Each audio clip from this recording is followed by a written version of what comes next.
देखो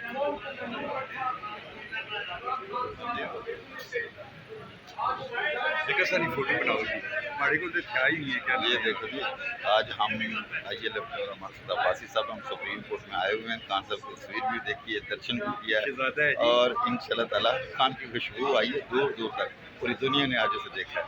तो इंशाल्लाह ताला हम साथ हैं, हमेशा रहेंगे। जिन्होंने सालगिरह नहीं मनाई, खुदा की कसम मेरे पास रिकॉर्ड है, कहते ज़िंदगी में सालगिरह नहीं मनाई, आज मुर्शद की तस्वीर देखी है तो सालगिरह मनाएंगे। अल्लाह की कसम, अल्लाह की कसम, यकीन करें। आप क्या कहेंगे जी? हमारे तो दिलों में बसा हुआ है खान की ये तस्वीर जो है ना। अब तस्वीरें तो खान साहब की हर रोज़ आती हैं हज़ारों की तादाद में सोशल मीडिया के ऊपर। ये समझे कि थोड़ी सी छेड़ है, लेकिन चिक मेरी फोटो ते है, एक मेरी फोटो मेरी फोटो दे ला बटवे ते बटुए दे ला। अच्छा, चेक मेरी फोटो ते बटुए दे ला। आज फोटो छिकी गई तो बटुए ते भी लागे।